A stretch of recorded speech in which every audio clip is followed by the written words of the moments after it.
বহুদিন আগেকার কথা।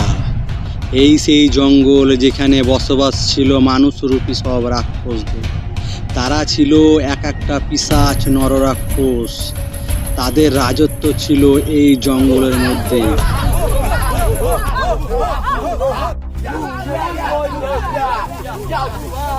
তারা এই পুরো জঙ্গলে রাজ করত। এমনকি তারা এই জঙ্গলে যেই পশু পাখি থাকতো সেই পশু পাখিকে শিকার করে তাদের মাংস খেয়ে তারা জীবিকা নির্বাহ করত।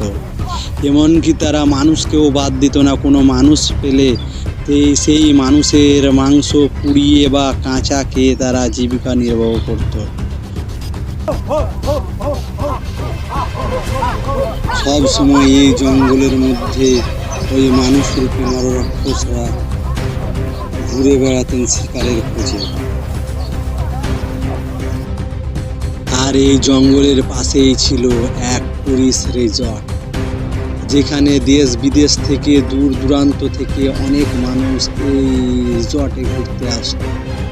এবং তারা ঘুরতে ঘুরতে এই জঙ্গলের মধ্যে যারা প্রবেশ করত তারা এই জঙ্গল থেকে আর কোনো দিন বাইরে বেরোতে পারত না।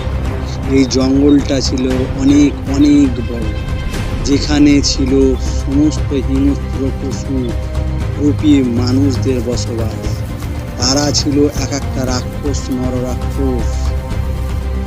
কোনো মেয়ে ছেলে যদি পথ হারিয়ে এই জঙ্গলের মধ্যে প্রবেশ করত তাহলে তার আর বেঁচে ফেরার উপায় ছিল না।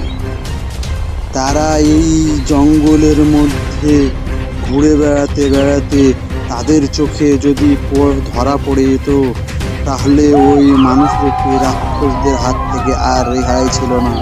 তারা তাকে ফুটে ফুটে ছুঁড়ে খেতেন। তার আত্মনা বেদনা কেউ শোনার ছিল না। তারা তাকে অনিষ্টভাবে নির্যাতন করতেন, যা ইচ্ছে তাই করতেন।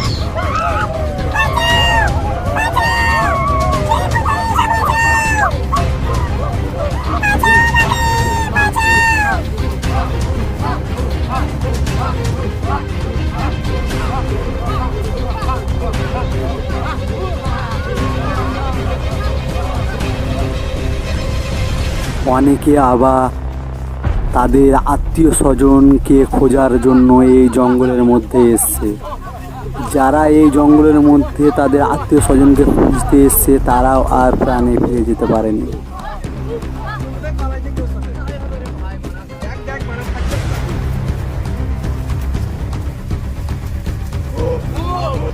তারা ওই মানুষরূপী হিংস্র পশুদের চোখে পড়ে গেলে তাদের নাগাল থেকে বাইরে বেঁচে ফিরে যাওয়ার কোনো উপায় ছিল না। তারা যতই পালানোর চেষ্টা করত তারা তাদেরকে টেনে হিঁচড়ে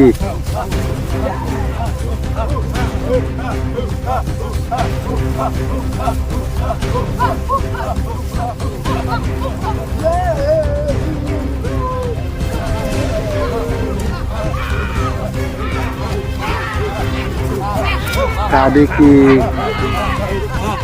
পিঁধে তাদের তাবিলায় নিয়ে যেত এবং তারা তাদের কাঁচা মাংস খেত এবং তাদেরকে পুড়িয়ে তাদের মাংস খেয়ে তারা বেঁচে থাকত।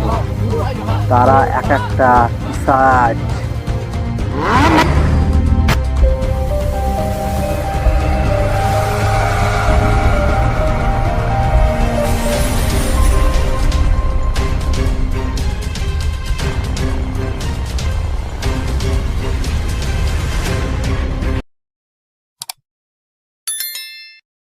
ডিসক্লেমার, আপনাদের সবাইকে আমার এই নতুন ভিডিওটা দেখার জন্য অনুরোধ রইল এবং আপনারা যারা নতুন আমার চ্যানেলটাকে অবশ্যই সাবস্ক্রাইব করে দেবেন।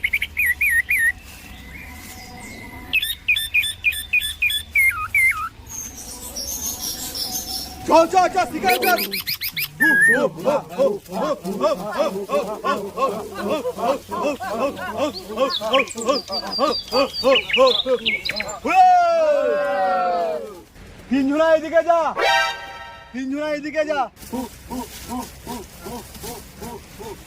বাকি আমার সাথে আয়। কি